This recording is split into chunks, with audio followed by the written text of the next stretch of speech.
O que a esquerda faz aqui no Brasil já foi feito no resto do mundo e não funcionou. E parece que aqui eles querem tentar fazer o errado até que um dia, quem sabe, pode dar certo. E não vai dar certo aqui. Tiveram todas as oportunidades. O que eles entregaram para os brasileiros foi isso. E estão repetindo a dose agora. E isso, na minha opinião, já sinaliza um 2026, aonde muito provavelmente nós vamos ter aí uma eleição que vai rumar para a direita.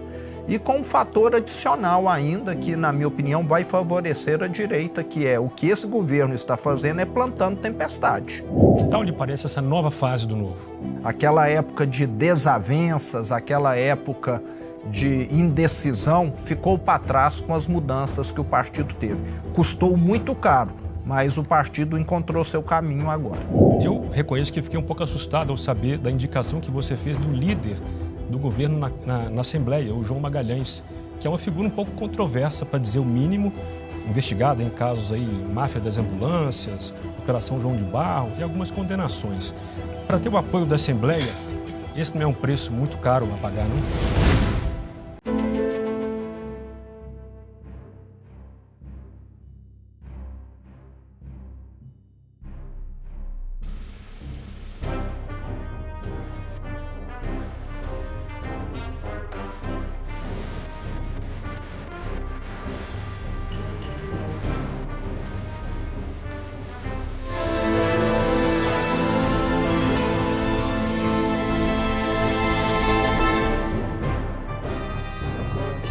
Olá, seja bem-vindo ao Contraponto, seu programa de entrevistas que recebe toda semana convidados das mais diversas áreas, ideias e experiências. Hoje eu vou conversar com um mineiro de Araxá, que é formado em administração de empresas pela Fundação Getúlio Vargas em São Paulo. Sem nenhuma experiência política prévia, de repente ele foi eleito governador de Minas Gerais em 2018 e reeleito em 2022 pelo Partido Novo. Depois de uma longa carreira no setor privado, à frente de uma rede varejista com forte atuação em diversos estados. Em Minas Gerais, seu governo tem sido marcado pela eficiência e austeridade, o que, se por um lado suscita críticas, por outro leva seu nome a ser cogitado para disputar a presidência da República em 2026. Eu sou Bruno Magalhães e recebo hoje no Contraponto o governador Romeu Zema. Tudo bem, governador? Tudo bem, Bruno. Um prazer estar aqui com vocês, conhecer a Brasil Paralelo, sempre muito bom. Zema, você tem falado que esses 6 anos de governo serviram e servem para você como vários mestrados e doutorados. O que você mais tem aprendido nesses 6 anos de gestão? Bom, Bruno, eu falo que a eleição minha em 2018 foi um mestrado. E como eu sou do setor privado, conhecia pouco o setor público, cada ano como governador tem sido um doutorado. Então eu tenho sido alguém que aprendeu muito nesses últimos 6 anos. Mas acho que as principais lições que eu tive é que se você faz uma gestão voltada para o pagador de impostos, voltada para quem trabalha e não para os favoritos, para os amigos do rei, você consegue um resultado muito melhor do que aquele que, infelizmente, muitas vezes prevalece no Brasil. Eu fico, assim, abismado de ver como se distribuía favores para quem era próximo do rei, para quem muitas vezes nem precisa e se esquecia dos mais necessitados.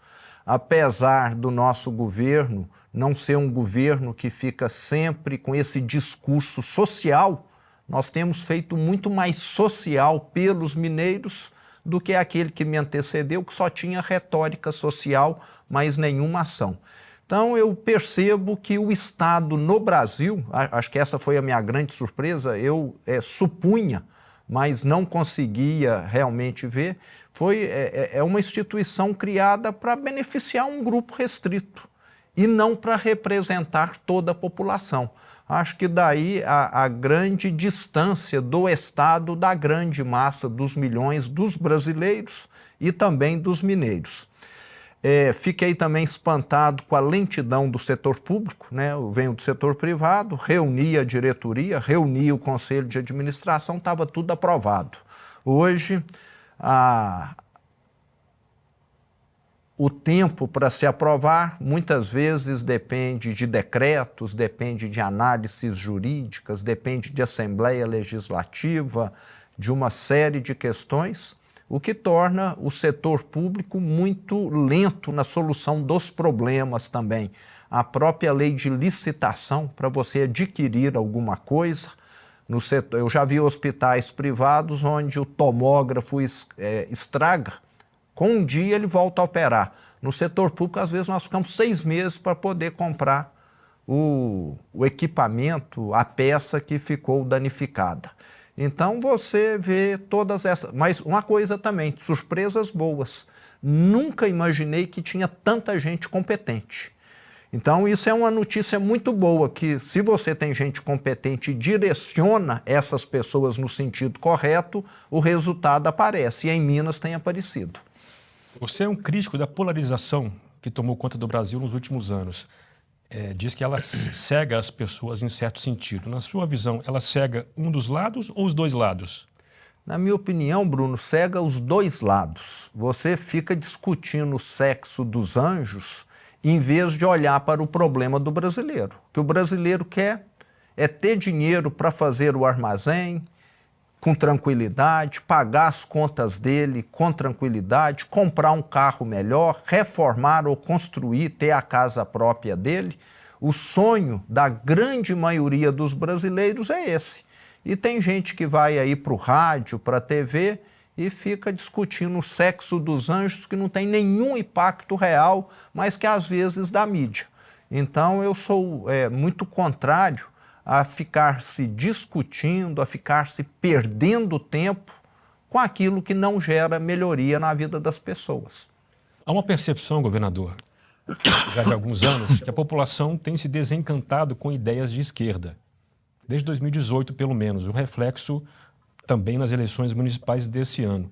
Na sua opinião, esse desencanto com ideias de esquerda, se é que o senhor percebe também assim, é temporário ou ele veio para ficar? Ele veio para ficar.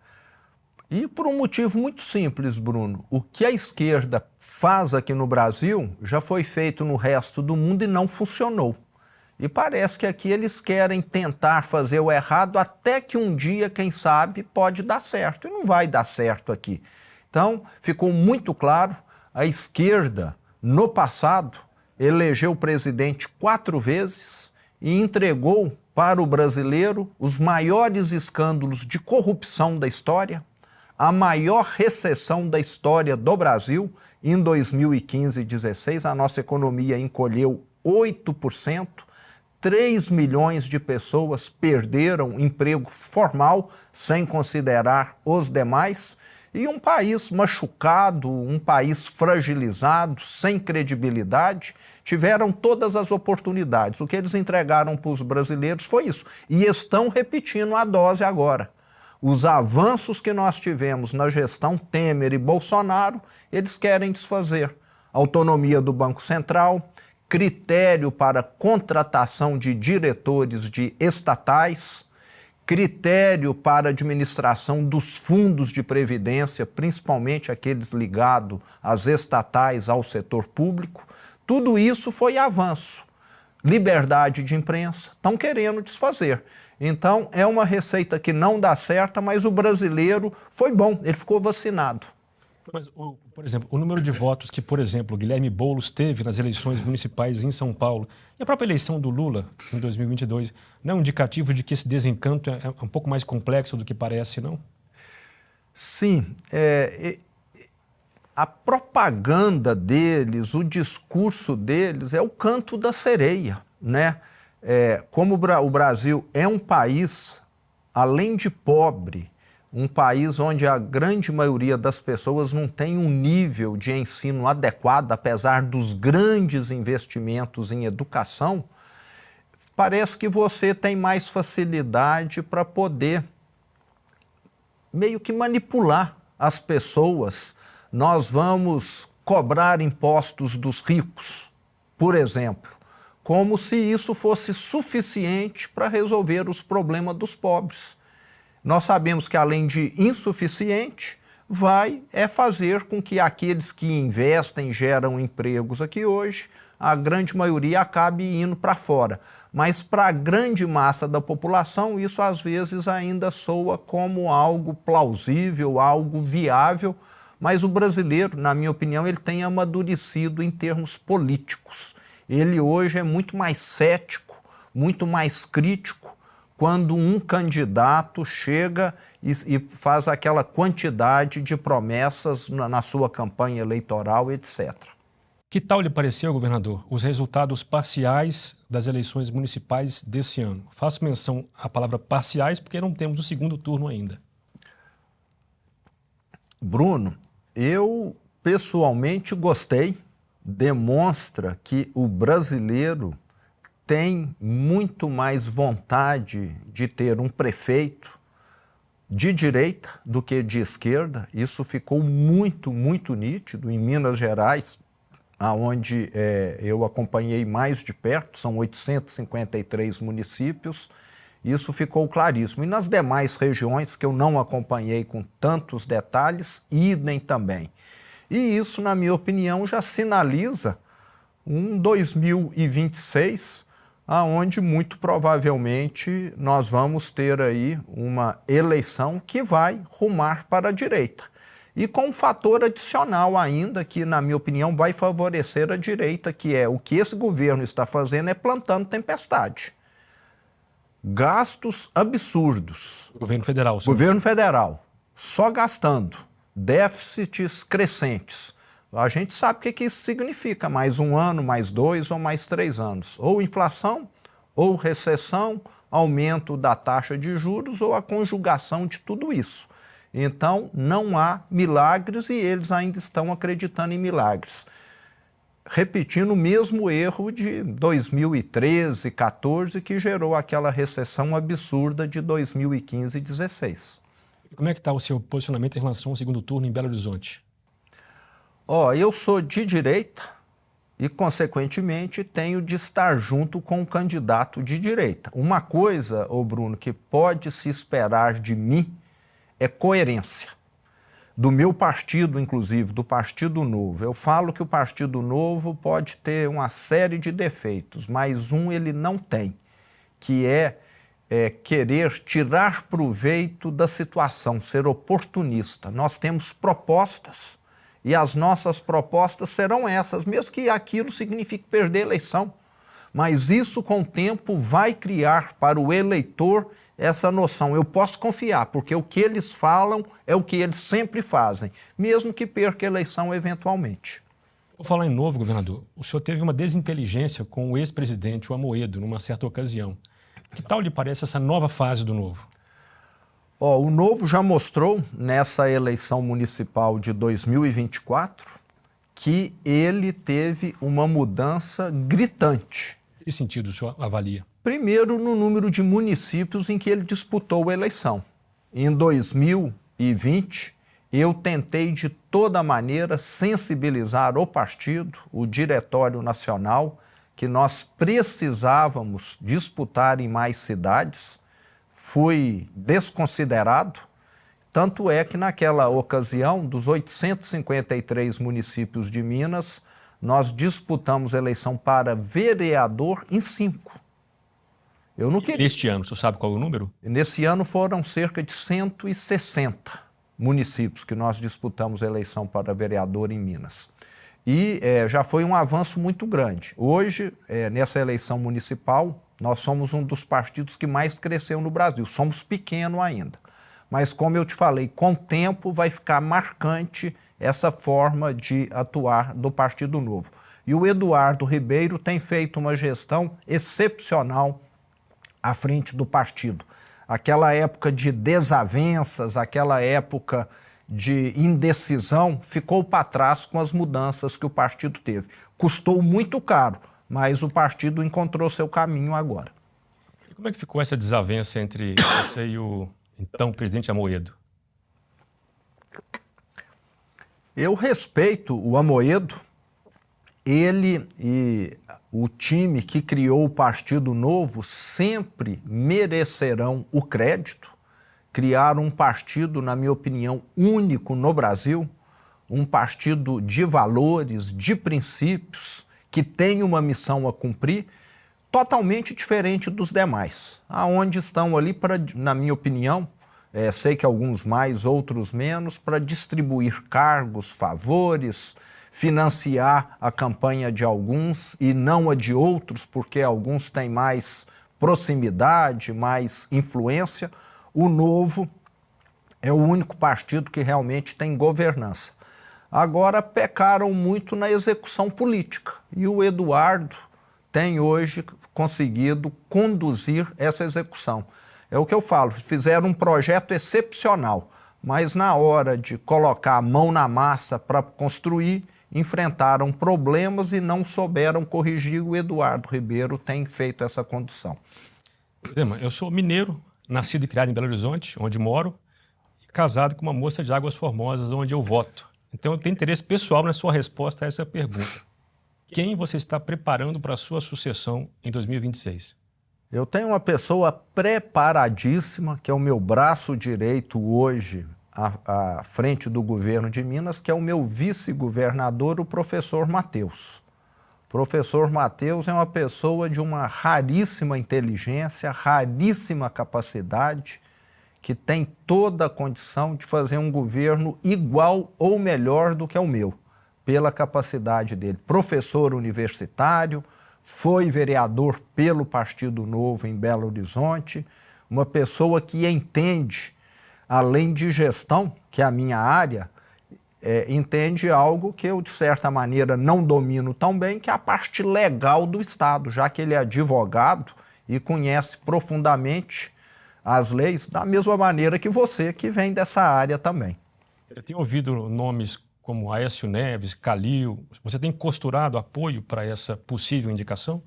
Você disse, esses nomes seriam eventuais candidatos ao governo. Ao governo de Minas. Todos podem ser candidatos, né? Mas eu percebo o candidato Aécio Neves, ele tem tido dificuldade em se eleger deputado federal. Nem senador ele quis se arriscar na última eleição, o que demonstra que ele tem uma quantidade de votos que talvez seja insuficiente para esse plano.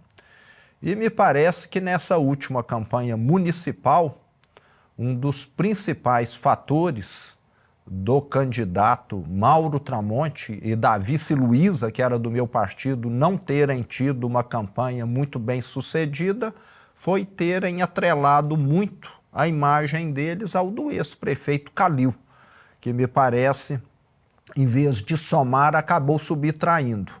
O Mauro Tramonte começou a sua campanha como primeiro colocado disparado e foi só caindo ao longo das semanas, principalmente no final. Ele ficou na frente 80% a 90% do tempo e foi ultrapassado e quase que vai para quarto lugar. E na minha opinião e de alguns especialistas de quem eu escutei, muito devido à conexão dessa imagem dele a do ex-prefeito de Belo Horizonte.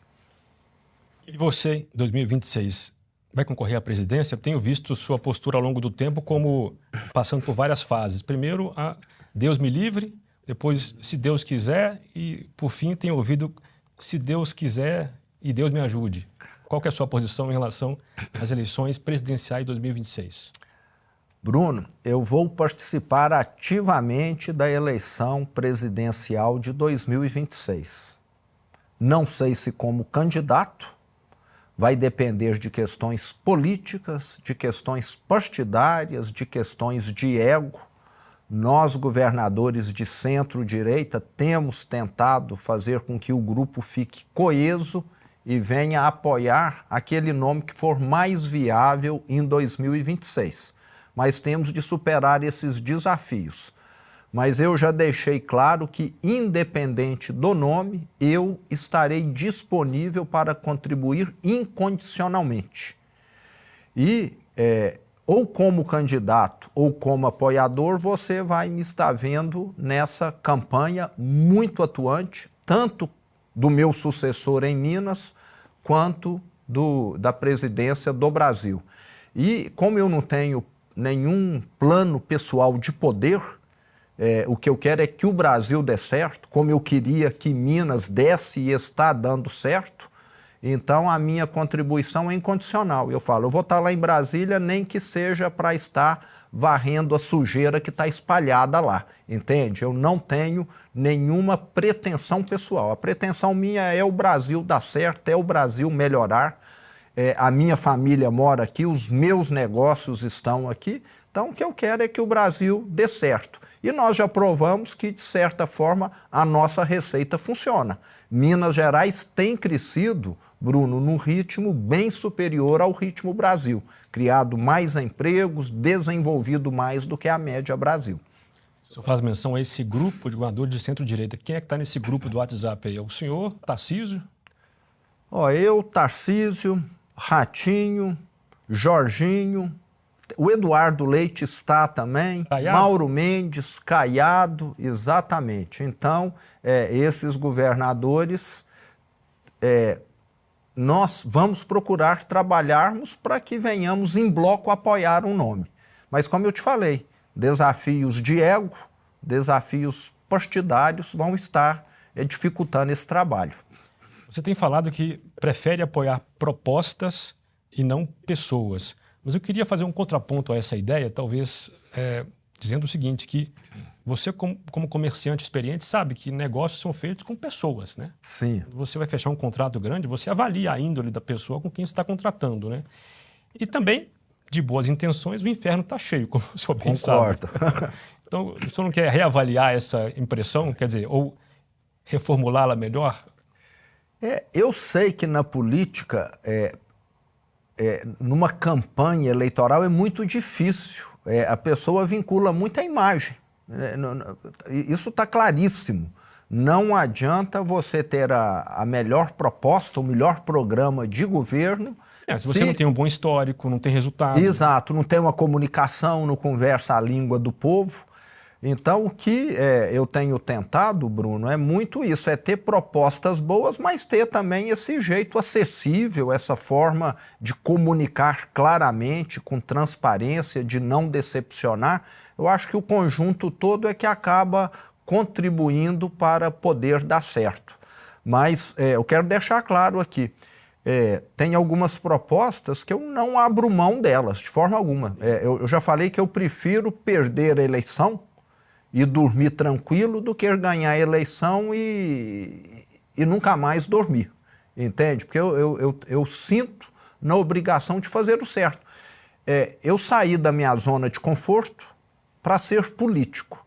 Se for para fazer o errado como sempre fizeram, deixa o outro fazer então, concorda? Eu vou ser mais produtivo aonde eu estou. Eu estou na política para fazer diferente. Se for para fazer igual sempre foi feito, deixava os mesmos de sempre disputarem a eleição. Eu estou aqui hoje como governador de Minas, e se for candidato em 26, para poder mudar, para poder fazer diferença. Para fazer igualzinho sempre foi, como muitos querem continuar distribuindo favor, eu deixo o outro continuar. Então, contem comigo para mudar. Eu sempre tive essa ideia na minha vida. Não quero ser mais um. Eu quero ser alguém que faça alguma diferença. Se esse grupo não sufragar o seu nome para a presidência, você cogita concorrer a outro cargo ou volta para suas empresas? Não, eu vou participar apoiando alguém, né? Posso depois... eu não tenho perfil de legislativo. Não pensa no Senado, por exemplo? Não é a minha área. Não é. Eu penso em executivo. Eu sempre fui executor na minha vida, né? Dirigi uma empresa e quem sabe, dependendo de quem for eleito, se for alinhado com a direita, veja na minha pessoa alguém que possa contribuir num ministério, num determinado cargo.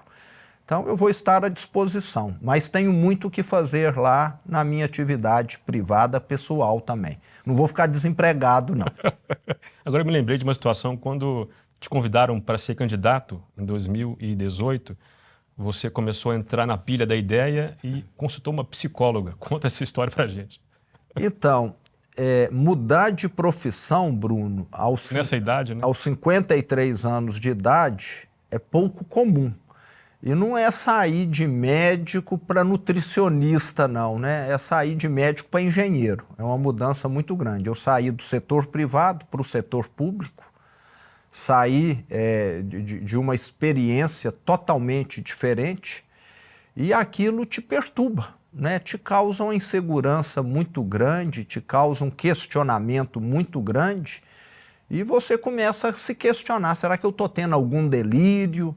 Será que eu estou tendo aqui alguma cegueira, né? Então eu fiz questão de procurar uma psicóloga, contar essa situação para ela e falar, eu quero um atestado de sanidade mental, porque eu posso estar sofrendo aqui alguma coisa, né? Quem sabe algo está me deixando aqui fora da minha normalidade. Mas ela foi muito tranquila, falou, não, você está 100% são, seu juízo. Não perdeu o juízo, não está se achando nada fora do normal, não. E logo que você chegou no governo, imagino o espanto que você teve com a diferença de tratamento de uma empresa privada, como já mencionou, e o setor público. O que mais te chamou a atenção quando você chegou e conseguiu entender de que se tratava? O que mais me chamou a atenção foi o desastre financeiro que estava o Estado. E continua, de certa maneira. Nós reduzimos a dívida, nós devíamos 190% da receita, já reduzimos para 170%. Mas é uma situação ainda muito desconfortável e o que me deixou espantado é o seguinte, como que um Estado chega naquela situação? Na minha opinião, Bruno, quem governava Minas no passado não tinha nenhum compromisso com o futuro do Estado. Tinha compromisso só em gastar para poder facilitar a sua reeleição. Acho que boa parte da política vive dessa maneira. Deixa eu gastar muito, distribuir muito favor, distribuir muito cargo, fazer muitas emendas parlamentares, porque aí eu vou estar contribuindo para aumentar a minha chance de reeleição. Mesmo que você fique com um futuro inviável, que é o que aconteceu não só com Minas, como com Rio de Janeiro, Rio Grande do Sul, Goiás enfrenta dificuldades e alguns outros estados. Então, assim, o que mais me chamou a atenção foi essa dívida monstruosa que nós ainda continuamos administrando, inclusive pagamos há 15 dias atrás a primeira prestação da última repactuação, 286 milhões de reais. Eu falo que o brasileiro, nós não temos noção quando se fala no número desse. 286 milhões de reais é 400 mil reais por hora que o Estado paga. Isso é uma prestação que diminuiu devido a essa repactuação, devido à adesão do Estado ao regime de recuperação fiscal. Não fosse esse valor, seria algo como 3, 4 vezes mais. Então, nós já estamos pagando algo que nos custa muito e que está, de certa maneira, reduzido devido ao regime de recuperação fiscal. E isso, assim, me deixa muito questionador, principalmente com relação ao governo que me antecedeu, que não tomou nenhuma medida. É você ver um incêndio na sua casa, em vez de jogar água, você joga gasolina. O que fizeram em Minas foi mais ou menos isso, entende? Só contratando mais, eu reduzi mais de 50 mil cargos.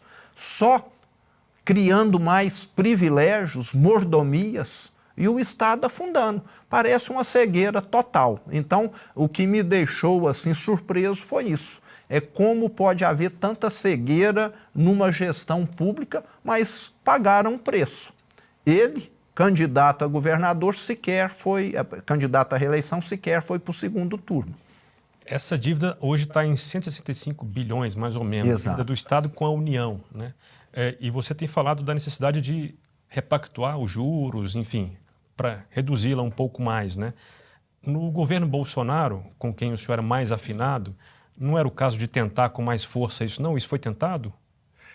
Nós, governadores dos estados endividados, nos reunimos diversas vezes para tentarmos ver alguma solução, e nós tivemos, primeiro, eu falo que é tudo um processo evolutivo. Lá atrás, há 8, 7 anos atrás, o ex-governador do Rio de Janeiro, na ocasião, conseguiu aprovar no Congresso o RRF, o Regime de Recuperação Fiscal. Rio de Janeiro aderiu, depois Rio Grande do Sul aderiu, Goiás e, por último, Minas Gerais. No nosso caso, diferente dos outros, não via legislativa, via judiciário, já que nós tivemos em Minas um caso de omissão legislativa. A Assembleia, na minha primeira gestão, não quis apreciar, né, esse tema aí que ficou engavetado lá. Mas o que aconteceu?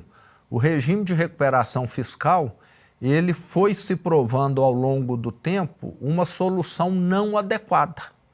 É a mesma coisa que você, Bruno, ou eu, Romeu, hoje devermos uma prestação que não cabe no seu salário nem no meu salário. Você passa a ter uma redução de 3 vezes nessa prestação, fica viável, mas daqui a 3, 4 anos ela vai lá para cima de novo. A forma de cálculo, é isso? É mais ou menos isso. Ela volta a subir e aquilo que você não pagou, Bruno, você vai ter de pagar no futuro. O que o regime de recuperação fiscal, de certa maneira, viabilizava era você postergar a solução do problema. E chegamos à conclusão, e isso aconteceu foi o ano passado, que o problema não era o RRF, o problema era a taxa de juros. Não tem plano que resolva a dívida dos estados se você não alterar a taxa de juros por um motivo muito simples. A taxa que se cobrava era IPCA mais 4. IPCA é basicamente o crescimento da economia do Brasil, a inflação. O Brasil é um país que cresce timidamente, 1,5% ao ano. Se você cobra uma taxa de 4%, fica muito claro que depois de 10, 20, 30 anos, aquilo que absorvia 20% do seu salário ou do meu, vai passar a absorver 50% e torna totalmente inviável a prestação. Então, o Propag, que foi sabiamente proposto pelo presidente do Senado, Rodrigo Pacheco, já foi aprovado no Senado e agora vai ser aprovado pela Câmara Federal, está lá em regime de urgência, é o que vai realmente estar possibilitando esse pagamento. Vimos lá, fizemos várias simulações, o Propag, sim, é a solução não só para Minas, como para os outros estados endividados. Caso contrário, nós vamos ter uma inviabilidade de pagamento, que é o que já estava acontecendo. Você é um dos mais entusiasmados membros do COSUD, que é o Consórcio de Integração Sul-Sudeste. Como é que você responde às críticas de que esse consórcio foi criado para rivalizar com o Norte e Nordeste? Com muita surpresa e até um pouco de indignação. Criar consórcio é liberdade de todo mundo. Algum prédio pode criar condomínio e o outro não pode criar um condomínio, então eu fico até surpreso. Me parece que incomodou a criação do COSUD, que nós criamos informalmente, logo no meu primeiro ano como governador, ainda em 2019, já estamos caminhando aí para cerca de 10, 12 encontros que nós já tivemos nesse período todo, tivemos de parar durante a pandemia. E o que eu quero, Bruno, é o seguinte, eu e os governadores do Sul e do Sudeste, como nós somos os estados que têm as maiores economias, as maiores populações do Brasil, a maior representatividade, esses estados sempre trabalharam isoladamente, diferente de outros. E por que nós não podemos nos unir? Nós sempre tivemos muito protagonismo econômico, né, onde a maior parte da indústria do Brasil está, a maior parte da população, mas sempre fomos muito pouco escutados em termos políticos. Muitas vezes outras regiões do Brasil aprovaram projetos onde a conta ia para o Sul e para o Sudeste, o recurso para outras regiões do Brasil. Nós não negamos ajudar de forma alguma, mas nós queremos também colocar um limite numa situação como essa que vem, me parece que só se acentuando ao longo das décadas. Então, queremos contribuir. A solução do Brasil passa pelo COSUD, 55% da população, 70% da economia e 75%, 80% da arrecadação federal está no COSUD. Nós temos condição de contribuirmos, mas não podemos estar prejudicando a região que mais contribui para o desenvolvimento do Brasil. É você estar tirando recursos de um médico que faz 10 operações por dia e mandando recursos para um médico que faz 5 operações por dia. A saúde da população vai perder. Então, nós queremos sermos escutados, não queremos tirar nada de ninguém, mas queremos também que não sejamos prejudicados. Se tem fundo de desenvolvimento do Norte, do Nordeste, do Centro-Oeste, por que não tem fundo de desenvolvimento do Sudeste? Nós temos favela aqui, nós temos gente que passa fome aqui. Me parece que não está tendo um tratamento isonômico. Zema, um tema que parece pouco explorado no seu discurso público, pelo menos eu vejo pouco, é a educação. Como é que é a sua visão sobre esse tema, Estado e educação? O que você tem feito em Minas Gerais nesse assunto? Muito. Primeiro, o Estado, Bruno, nunca tinha cumprido o mínimo constitucional de educação, 25%. Nunca.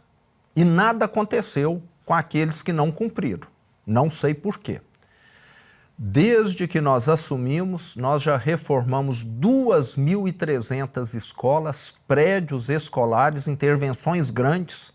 Nós tínhamos banheiros, cozinhas totalmente inadequados, totalmente precários. Colocamos mobiliário novo, aonde o mobiliário era antigo, metade do mobiliário foi trocado, trocamos todos os computadores, tanto de alunos quanto de professores. Nós estamos falando de computadores de 10, 15 anos atrás, que já estavam totalmente inúteis. E, além disso, criamos o maior programa de formação profissionalizante do Brasil, que é o Trilhas de Futuro. Nós já formamos cursos com 2 anos de duração em escola particular, não é escola pública, que nós pagamos a bolsa, com auxílio alimentação, com auxílio transporte, nós já formamos 40 mil alunos. E nesse momento nós temos 130 mil cursando. E esses cursos, Bruno, o interessante é que eles são feitos sob medida para cada cidade do estado de Minas.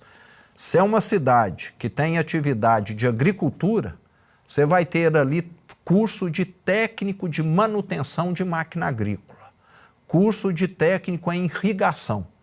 Se você tem uma cidade que é histórica, você vai ter ali curso de técnico em restauração de patrimônio histórico. E assim por diante. Então, são cursos sob medida para atender aquela demanda e que tem hoje feito uma diferença gritante no Estado, que é um dos problemas que o Brasil todo tem, que é falta de mão de obra qualificada. Hoje a educação em Minas está avançando, as pessoas estão conseguindo empregos muito melhores do que antes e o melhor do Trilhas de Futuro é que ele é dinâmico. Se amanhã o setor de agricultura ficou bem atendido, com técnico de manutenção de máquina agrícola, etc., e você passa a ter necessidade de pessoas na área da saúde, é só você falar, ou escola privada, eu quero que o curso aqui agora seja de enfermagem, de técnico em radiologia e não mais voltado para a agricultura. Então, fica flexível. E um dos problemas que nós temos na educação do Brasil é que tudo é engessado.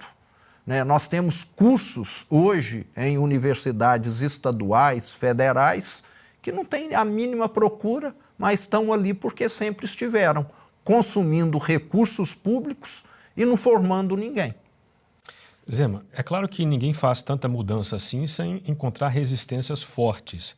Você já disse em algum programa que foi que tem evitado sair em público, tanto porque pessoas querem tirar foto com você o tempo todo, mas também porque tem pessoas que acabam xingando você em algum lugar.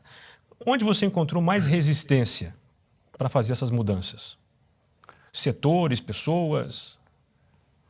É lógico que em alguns setores, aqueles ligados, vamos dizer, à esquerda, né, onde a esquerda domina, você tem mais resistência, né? Os sindicatos que sempre jogam, né? Sindicatos de servidores?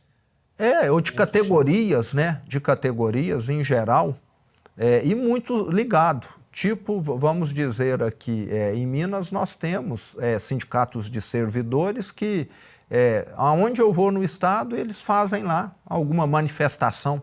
Já estou mais do que acostumado, faz parte da vida política, democrática, e até fica aqui um aviso para eles. Quanto mais eles fazem isso, mais eu sou uma pessoa teimosa, mais ânimo eu tenho, sabe? Melhor eu acho, porque eu estou lutando por aquilo que é certo.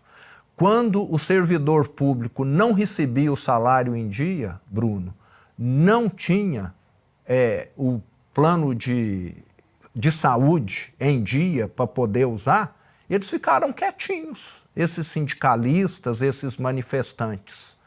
Eu pergunto, será que eles estão com interesse político ou por interesse de representar a categoria? Agora, a grande massa dos servidores reconhece o nosso trabalho.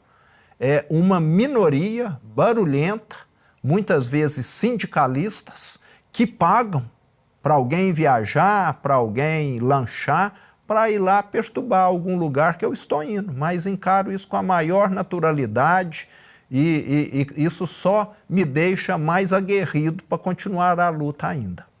Quando você assumiu o governo, Minas estava em 21º lugar no ranking de transparência e parece que hoje está nos primeiros lugares. Que ranking é esse? Se é que o senhor sabe dessa informação, acho que eu ouvi de você mesmo. E como é que você fez para chegar nesse ponto?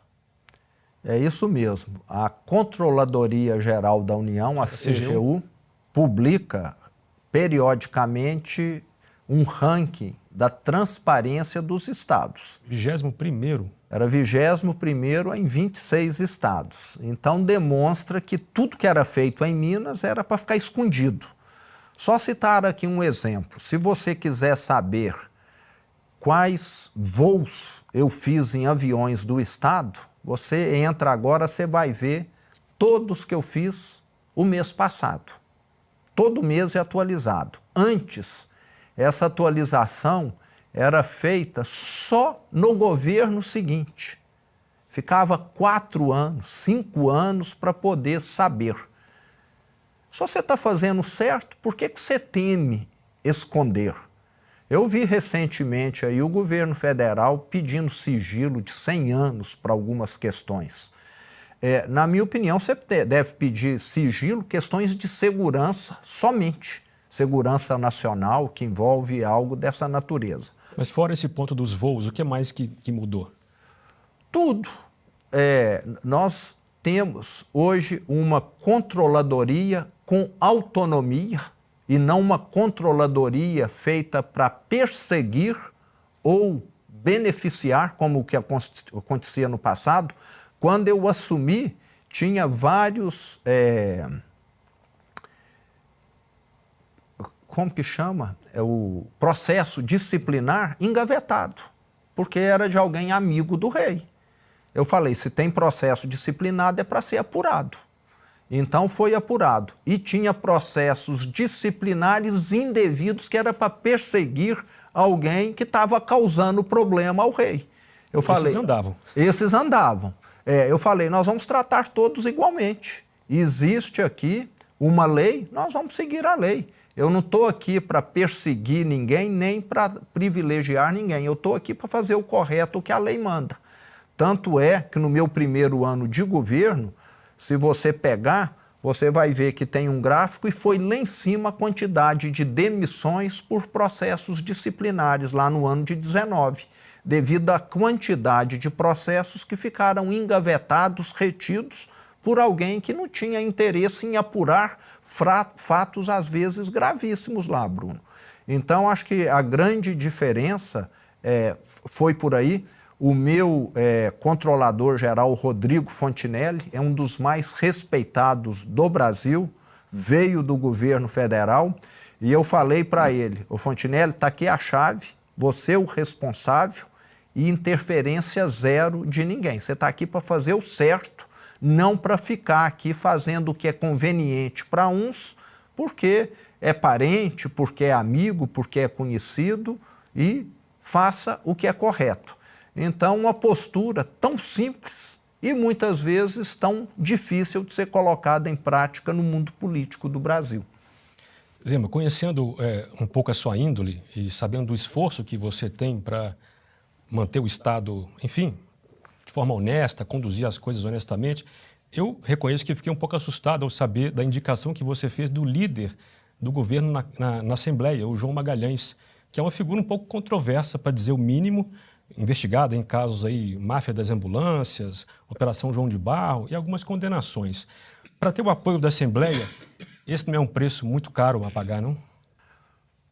Ô Bruno, nós temos questões políticas, né? Estamos no mundo político.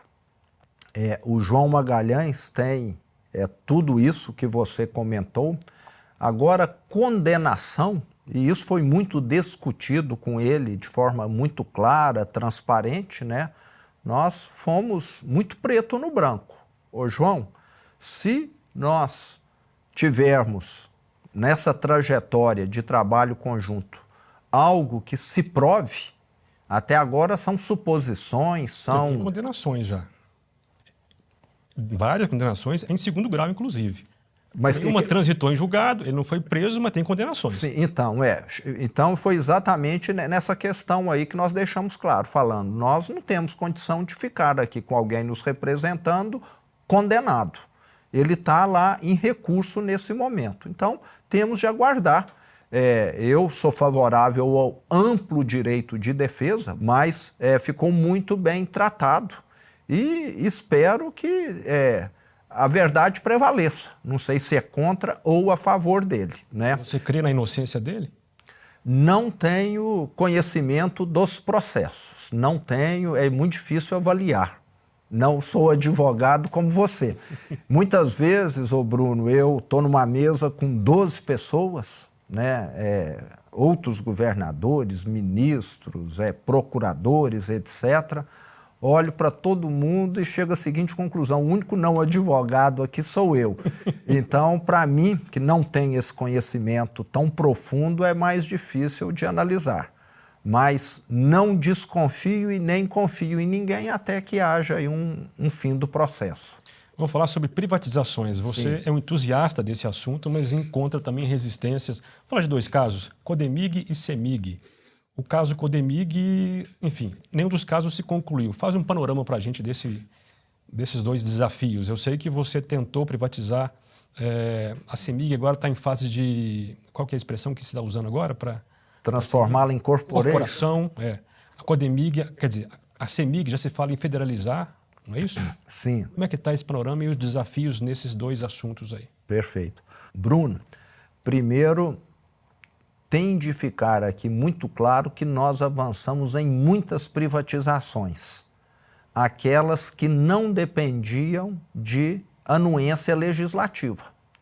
Esse é o entrave, então, sempre. A Cemig vendeu diversas subsidiárias. Eu posso citar aqui as maiores Light, no Rio de Janeiro, Renova, um parque eólico gigante no sul da Bahia, e Santo Antônio, lá no norte. Falta Belo Monte ainda. Vendeu as ações que ela tinha. Vendeu as participações, as ações que ela tinha. A venda dessas ações já fez com que a Cemig evitasse o desembolso de mais de 13 bilhões de reais. Ela não tinha lucro nessas participações, não? Não, aliás, ela só acumulou prejuízo. Vale lembrar que a Cemig, no passado, Bruno, ela foi utilizada como ferramenta para fazer politicagem. Por que que uma empresa mineira, Companhia Energética de Minas Gerais, vai deixar o Estado sucateado, como ficou, em termos de transmissão, geração e distribuição, e vai investir no Rio de Janeiro, vai investir na Bahia, vai investir lá em Roraima e no Pará. Eu que te pergunto, por que ela investiu? Eu acho que ela tinha um programa de político e não um programa de desenvolvimento. Só que ela não é companhia política de Minas Gerais, ela é companhia energética de Minas Gerais. Eu acho que fizeram uma confusão aí no passado. E isso acarretou para a empresa um prejuízo superior a 14 bilhões de reais, essas participações. Além de deixar o Estado sucateado, porque se tivesse deixado o Estado sucateado e tivesse ganhado muito dinheiro, tivesse ganhado 30 bilhões... Reinvestia, né? Reinvestia, não. Mas deixa eu entender isso aí. Assim, pensando como a pessoa que fez isso, qual que é a vantagem de comprar ações na Light, nessas outras empresas? Acho que queriam ter influência Brasil afora, para poder julgar algum jogo político, sabe? Porque como empresa não faz nenhum sentido. É você ir investir na fazenda dos seus vizinhos e a sua fazenda minguar. Ficar sem adubo, ficar sem irrigação, faz sentido algum isso? Não faz sentido. Se a sua casa estivesse em ordem, então aí eu vejo que fica muito claro porque tem de privatizar tudo. Empresa estatal no Brasil só atende um público cativo, muito bem, os políticos, que usam elas como cabide de emprego, que usam elas como ferramenta para aumentar suas chances de reeleição, mesmo que elas não prestem um serviço adequado. Hoje, em Minas Gerais, nós já reduzimos muito, Bruno, mas ainda tem falta de energia elétrica. Muitas indústrias hoje falam, eu estou ampliando a produção, preciso de energia daqui a 90 dias. A CEMIG só vai conseguir atender daqui a um ano. Porque está sucateado, vai precisar fazer uma linha nova, uma subestação nova, mas já diminuímos muito esse atraso aí. A maioria dos micro e pequenos proprietários rurais em Minas Gerais, pessoas simples, que estão lá tirando o leite da vaquinha, vendendo leite para a cooperativa, não tem energia boa, não tem energia trifásica, tem monofásica. Se eles quiserem colocar lá um resfriador de leite maior, não conseguem. Então, a empresa passou a ser algo que perturba, que impede o desenvolvimento de Minas.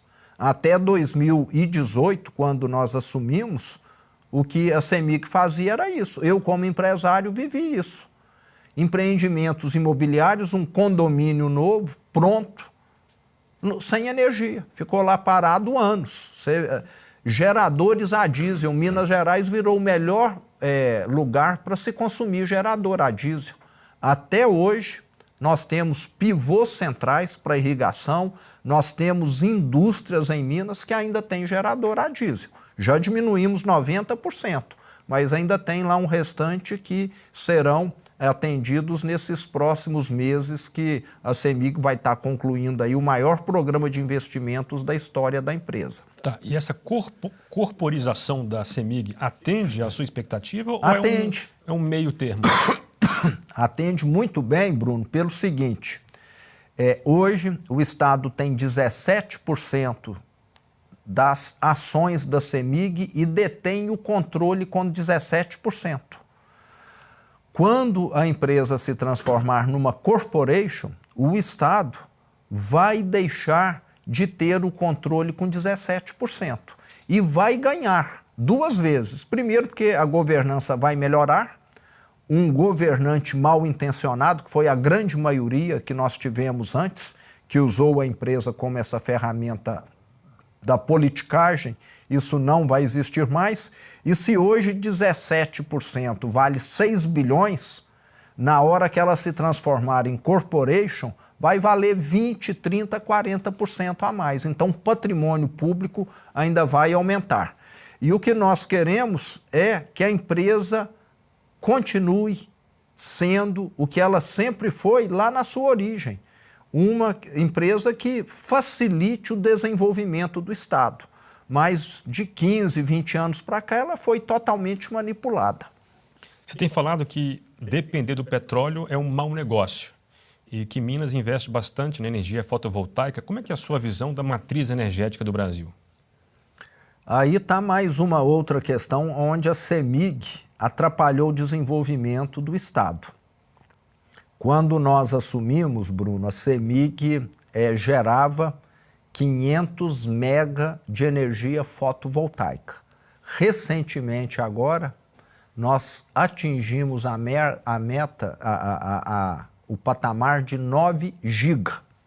Ou seja, saímos de 500 ou meio giga para 9 giga, 18 vezes mais. Nós multiplicamos por 18. Sabe por que antes não andava? Por um motivo muito simples. A CEMIG, controle estatal, como nós estávamos dizendo, só dava autorização para construir usina fotovoltaica, sabe para quem? Só para os indicados políticos. Se você era amigo de algum poderoso lá em Minas, você podia, às vezes, sonhar com essa autorização para construir uma usina fotovoltaica, mesmo que você não tivesse recurso. Só que aí você saía no mercado falando, ó, eu tenho uma autorização para construir fotovoltaica. Era e ainda é um negócio bem rentável, aí você vendia, não sei se por 2 milhões, por 3, por 4, por 5. Quando eu assumi... vendia autorização. Vendia autorização. Porque a pessoa estava indo atrás de financiamento. Não, você vendia, você entendeu? Era um negócio para enriquecer um grupinho pequeno. Funcionava dessa maneira aí. Quem é que pegou essas autorizações lá em 2017, 2018, nunca investiu, mas transferiu para alguém. Essa benesse que teve do Estado. Mas assim que nós assumimos, nós criamos um mapa de Minas digital. Se você queria construir, estava lá todas as portas aonde você podia se conectar, que é o que acontece até hoje. Essas portas, com o tempo, foram diminuindo, porque nós temos hoje mais de meia Itaipu de energia fotovoltaica em Minas, mas à medida que nós estamos construindo mais subestações, mais linhas de transmissão, esse número voltará a contemplar novos investimentos. E foi duplamente bom essa mudança, primeiro, porque levamos para Minas mais de 80 bilhões de reais de investimentos privados. Esses 9 giga adicionados levou uma das maiores levas, só para você ter ideia, 80 bilhões em fotovoltaica. O governo que me antecedeu, em 4 anos de investimentos totais para Minas Gerais, levou 26. Só em fotovoltaica nós já levamos 3 vezes mais do que o que eles levaram, criando empregos, fazendo a energia ficar mais abundante. E um ponto muito importante, recuperando o nível dos reservatórios. Quem acompanha o nível de Furnas, de Três Marias, de Ponte Nova, lá no Alto Paranaíba, no Triângulo, sabe que esses reservatórios chegaram a ficar, em algumas ocasiões, com 7% do volume de água. Eu mesmo, no início do governo, recebi diversas reclamações, fui acompanhar essa tragédia e, há 2 anos atrás, esses reservatórios já estavam no outro patamar. Com essa seca agora diminuíram um pouco, mas tendem a subir novamente. Você, quando assumiu, recebeu diversas obras inacabadas no Estado. Até por querer concluí-las, você tem dito que não será conhecido como governador de uma grande obra. Mas se pudesse, se tivesse caixa para fazer uma grande obra, que grande obra Minas precisa hoje? Eu vou ser um governo, aliás, estou sendo, Bruno, um governo que muito mais planta, semeia, ara, irriga, aduba, do que propriamente colhe. Nós temos sido muito nessa linha. O meu sucessor, e gostaria muito que seja o professor Matheus, vai inaugurar obras que eu não vou inaugurar. E isso não me causa nenhum constrangimento. Porque no Brasil, infelizmente, nós sempre temos deixado de lado grandes projetos estruturantes que são de longo prazo, só para fazer o auê da politicagem e se reeleger. E quando você fala em grandes obras, como o Rodoanel, lá da região metropolitana, é obra para 10, 15 anos. E muito provavelmente eu não irei inaugurar talvez nem o primeiro arco, que vai ser o Arco Norte, e sim o meu sucessor, o mesmo com o metrô, mas eu fico muito satisfeito. Para você ter um estado, um país que cresça, você precisa de ter obras estruturantes, que vão acontecer ao longo, às vezes, de muitos anos ou até mesmo de décadas. O Rodoanel de São Paulo é um exemplo claro. Depois de 20, 25 anos, agora que ele está sendo completado, mas mudou por completo a região metropolitana. E nós herdamos um grande cemitério de obras inacabadas, mais de 90 UBS, unidades básicas de saúde. O pior do que paradas eram obras vandalizadas, obras que foram depredadas, 6 hospitais regionais de grande porte. Ou já entregamos ou vamos entregar todas essas obras aí, principalmente na área da saúde. Então, o cemitério de obras inacabadas em Minas, eu penso que na minha gestão, nós vamos ter ou reduzido ele aí 98% ou praticamente acabado com todo ele. Não serei lembrado como um governador que inaugurou grandes obras, mas como um governador que iniciou grandes obras. Que os meus sucessores inaugurem e eu vou estar assistindo à distância e muito satisfeito. Sobre reforma administrativa, você falou que cortou 50 mil cargos. Imagino que sejam cargos em comissão. Não estão fazendo falta, não? Muito pelo contrário. Ajudaram a melhorar a eficiência da máquina pública. Como é que foi essa costura aí? Como é que foi a escolha desses cargos? Não foi difícil, não. Você olha lá quantas salas de aula tem, quantas professoras precisa. Precisa de 5 mil aqui nessa região do estado. Por que tem 7 mil? Mas é só um exemplo ou cortaram também nas escolas? Não, nós tínhamos cargos, vamos dizer, de pessoas desnecessárias em todas as áreas. É um mero exemplo esse aí, tá, né? Nós tínhamos lá empresas do estado que você precisa ter 6 diretores. Por que tinha 11 diretores? Nós tínhamos conselhos que com 7 pessoas resolve. Por que tem 13? Então, sempre nessa linha aí. Pegar um exemplo claro, que aí dependeu diretamente de mim. Nós tínhamos 21 secretários em Minas Gerais. 21. Hoje nós temos 12 mais 1. Para dar aqui um exemplo. Reduzimos em 8 e não fez falta nenhuma. Hoje, todos os indicadores, Bruno, do Estado de políticas públicas melhoraram. Se você pegar os dados de educação, você vai ver que a nota do Enem, do IDEB, teve evolução. A criminalidade caiu ano a ano durante a minha gestão. Saúde, melhoramos o tempo de atendimento. Hoje, o mineiro viaja cada vez menos para fazer um exame, para fazer uma consulta, para fazer uma cirurgia. Eu gosto muito de citar um caso que eu tive a oportunidade de conhecer a pessoa em Minas Novas, que não está tão longe de Águas Formosas, né? Até rima, né? Os dois nomes aí. Nós inauguramos em Minas Novas uma unidade de hemodiálise. Até então, as pessoas que moravam em Minas Novas precisavam ir a Diamantina. E quando nós inauguramos, eu fui lá, alguns dias depois, e encontrei o seu Francisco. Ele me reconheceu e veio todo emocionado me agradecer, falando: governador, você não imagina como você mudou a minha vida. Eu perguntei: o que foi, seu Francisco? Ele falou: até inaugurar essa hemodiálise aqui, governador, eu saía daqui, ia até Diamantina 3 vezes por semana, levantava 3 horas da manhã para pegar a van da prefeitura, ficava 5 horas na estrada, ficava lá o dia todo, chegava em casa, era 11 horas da noite. Agora, eu saio andando da minha casa, 10 minutos eu estou aqui no posto de hemodiálise, na hora do almoço, eu estou na minha casa.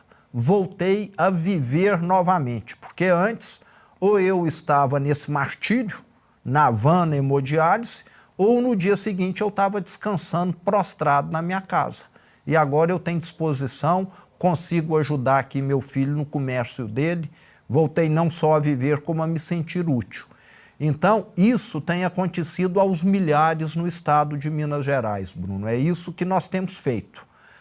Unidades de hemodiálise foram desativadas em governos passados, piorando a vida do mineiro. O que nós estamos fazendo é decisão técnica e não política. Aqui tem gente para fazer hemodiálise, então vamos colocar. Antes colocava hemodiálise onde era curral eleitoral, para que alguém ganhasse uma eleição, depois que passava a eleição, fechava aquilo. E muitas outras coisas sempre feitas nessa linha aí. Então parece que o eleitoral passou a prevalecer demais no Brasil em detrimento do interesse público. Aí você não está tendo um país para atender a população, você está tendo um país para atender quem disputa a eleição. Você faz menção a esse grupo de governadores que estão até agora, pelo menos, na mesma toada, digamos assim, mas as eleições municipais deste ano, especialmente em São Paulo, mostraram um certo racha na direita e mostrou que o apoio do Bolsonaro nem sempre é suficiente para levar o eleitor para o seu lado. Faço menção à questão Pablo Marçal, que surgiu aqui em São Paulo, dividiu o eleitor de direita em dois lados aí e colocou Tarcísio de um lado, enfim, Malafaia de outro, essa confusão toda. Como é que você avalia esse rebuliço causado aqui em São Paulo? É só uma poeira que vai se assentar? E para você que está assistindo pelo YouTube, nossa entrevista termina por aqui, mas ela vai continuar lá na plataforma de assinantes da Brasil Paralelo. Se você quiser assistir a parte final da entrevista com o governador Romeu Zema, recomendo que você assine o streaming da Brasil Paralelo. O link para se tornar membro da BP, com uma condição especial do programa Contraponto, está neste QR Code ou na descrição desse vídeo. Eu aguardo você lá na plataforma de membros da Brasil Paralelo. Boa noite. Se você quer o mesmo objetivo meu, que é fazer um país melhor, mas você quer projeção, você quer ganhar a eleição e me desconsiderar, me parece que você tem, antes de tudo, um projeto de poder pessoal. Eu cheguei a ver, em algumas cidades de Minas, 2 candidatos da direita se lançarem, ou a esquerda ganhar ou quase ganhar. Então, é necessário ter muito cuidado. Temos de deixar os egos de lado, os interesses pessoais de lado, alguns interesses partidários e falar, nossa proposta é única, vamos somar aqui. E tem espaço para todo mundo, propostas boas vão fazer a direita ficar ainda mais forte. O meu lugar é estar contribuindo, independentemente de estar varrendo a sujeira de Brasília ou sendo presidente, se tiver de ser. Eu não tenho nunca tive na minha vida, vale salientar aqui, Bruno, nenhum sonho de disputar uma eleição. Ninguém que trabalhou comigo, e olha que ainda tem muita gente lá que trabalhou comigo 30 anos, nunca me viu falar de política. A política no Brasil, Bruno, é muito carente de bons exemplos. O que nós temos é essa visão imediata de gente que só está preocupada com a próxima eleição, em se reeleger, em distribuir favores para aumentar essa chance de reeleição e não com um projeto de país do futuro. Por isso que o Brasil sempre está a passos de tartaruga, não avança. Nós temos hoje um país que atende à classe política.